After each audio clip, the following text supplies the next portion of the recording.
నా పిల్లలు ఇంకా భయభక్తులతో నన్ను సేవిస్తారు, ఆరాధిస్తారు, నా కృప కొరకు వాటి వల్లే కనిపెడతారని మరొకసారి ఈరోజు ఆకాశ పక్షులను చూడండి.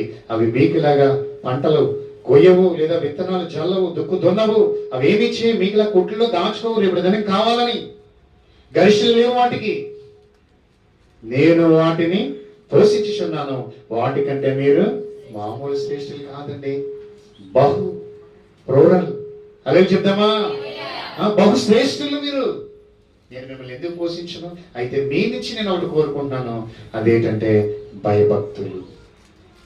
ఇది ఈ సంవత్సరం కూడా భయభక్తులతో ఉంటే మిమ్మల్ని పోషించడానికి ఆహారమే కాదు, ఏది అవసరమో అవన్నీ కూడా ప్రవేశిస్తారు. ద్రవ్యము,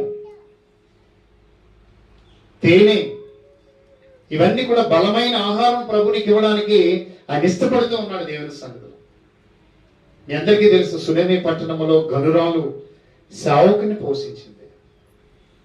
అతనికి ఒక పీట, దీపస్తంభం, మంచం రాయబడింది. 4వ అధ్యాయంలో రాయబడింది. అతనికి ఏది అవసరమో అవన్నీ చేసి ఆ రోజు ఒక పెద్ద గది లాంటి ఒక గృహాన్ని కట్టించి అతన్ని ప్రత్యేకంగా ఉంచి అతని అవసరాలన్నీ తీర్చింది. ఆ ప్రాంతంలో కొన్ని సంవత్సరాల తర్వాత కరువు వచ్చింది, అక్కడ కూడా కాటకం వచ్చింది.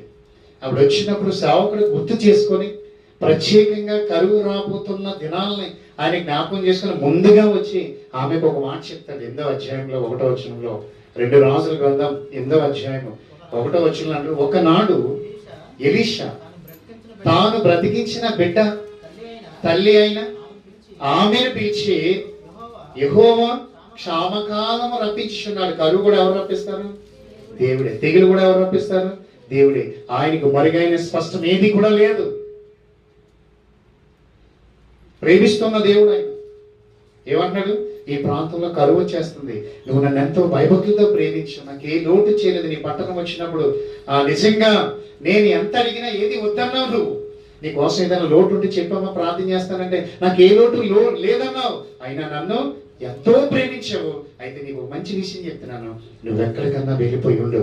ఈ ప్రాంతం అంతా కరువు రాబోతుంది, దేవుడు క్షామాన్ని ఇక్కడ పంపించేస్తున్నాడు. నువ్వెక్కడ పలానా వాగి దగ్గర ఉంటానంటే అక్కడే ఉండు, నేను ప్రార్థన చేస్తాను.